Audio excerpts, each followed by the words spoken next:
Have you ever wondered why your parents always told you to wash your hands? It might seem like basic common sense now, but our obsession with cleanliness is actually a pretty recent thing in the grand story of humanity. For most of our history, being a little grimy wasn't just normal, it was the standard. Let us take a trip back in time to see just how far we've come on our journey to hygiene. Our story starts in medieval Europe, a time often pictured as muddy, smelly, and just plain dirty. And honestly, that picture isn't too far off. In castles and villages, people didn't have running water or modern toilets. Waste, both human and animal, was often just thrown into the streets. Rivers that provided drinking water were also the community sewer. It's no surprise that diseases spread like wildfire, but were medieval people completely clueless about cleanliness? Not exactly. They did bathe, but it wasn't a daily ritual like it is for many of us. Public bathhouses were popular for a while, serving as social hubs. But over time, they gained a bad reputation and were linked with the spread of disease, which, ironically, led many people to bathe even less. Doctors at the time actually believed that water could open up the pores and let in sickness. Instead of a full-body wash, people would often just clean their hands and face. A practice called dry washing. Perfumes and powders were used to mask body odor, not eliminate it. For them, looking clean was more important than actually being clean. Let's fast forward a few centuries to the Renaissance and the Age of Enlightenment. You'd think things would get better with all the new discoveries in art and science, right? Well, not so much in the hygiene department. Cities like London and Paris were growing rapidly, but their sanitation systems couldn't keep up. The streets were still filthy, and the stench was overwhelming. Queen Elizabeth I of England was considered exceptionally clean for her time because she reportedly bathed once a month, whether she needed it or not. For most people, a full bath was a rare event. Linen undergarments became popular among the wealthy, not just for comfort, but because they believed the cloth would absorb the dirt and sweat from their bodies. Changing your shirt was essentially the 17th century version of taking a shower.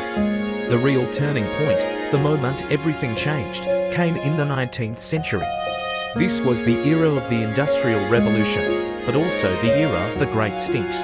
In 1858, a heatwave in London made the smell from the polluted River Thames so unbearable that it shut down Parliament.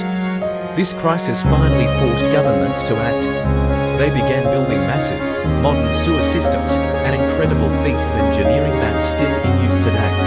But the biggest breakthrough wasn't just about pipes and plumbing, it was about an idea.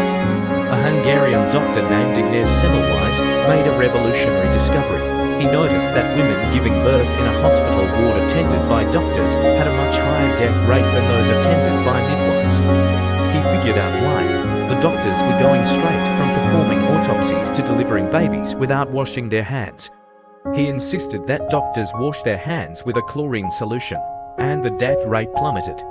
You'd think he'd be celebrated as a hero, but his ideas were rejected and mocked by the medical community. It took decades for his theory to be accepted. Around the same time, a British surgeon named Joseph Lister, inspired by Louis Pasteur's work on germs, started using carbolic acid to sterilize surgical instruments and clean wounds. This practice, known as antiseptic surgery, saved countless lives and laid the foundation for modern sterile medical practices.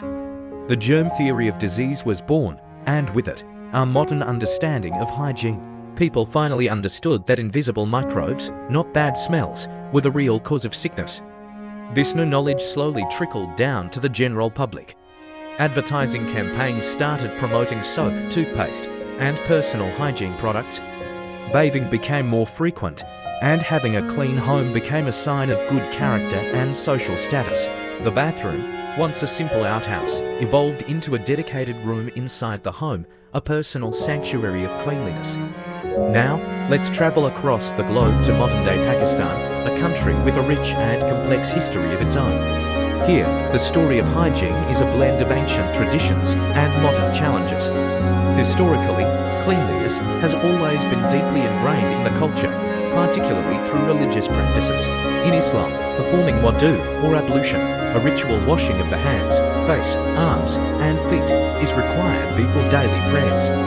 This practice has instilled a routine of personal cleanliness in millions of people for centuries. Traditional bathing methods also have a long history. The use of miswak, a twig from the Salvador persico tree, as a natural toothbrush, dates back thousands of years and is still used by many today for its antibacterial properties.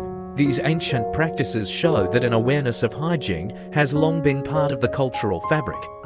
However, modern Pakistan faces significant challenges, especially with public sanitation. In rapidly growing cities and remote rural areas, access to clean water and proper sewage systems is not always guaranteed. This disparity creates a complex situation. While personal hygiene based on cultural and religious traditions remains strong, the lack of public infrastructure can lead to widespread health issues, like cholera and typhoid, which are often caused by contaminated water. Efforts are being made to tackle these problems. Government initiatives and non-profit organizations are working to improve water and sanitation infrastructure, building new water treatment plants, and promoting hygiene education in schools and communities. Campaigns about the importance of hand washing with soap, especially in the wake of global health crises, have raised awareness and are making a real difference. The journey in Pakistan is about bridging the gap between time-honored personal cleanliness habits and the need for modern, large-scale public health systems. So, from medieval Europeans who feared water to the scientific breakthroughs of the 19th century and the unique blend of tradition and modernity in Pakistan, our relationship with hygiene has been a fascinating and winding road. It's a story of science, culture, and the simple, life-saving act of washing our hands. It reminds us that things we take for granted today, like a hot shower or a clean glass of water, are the result of centuries of struggle, innovation, and a growing understanding of the world around us. So next time you turn on the tap, take a moment to appreciate the incredible journey that brought that clean water to you.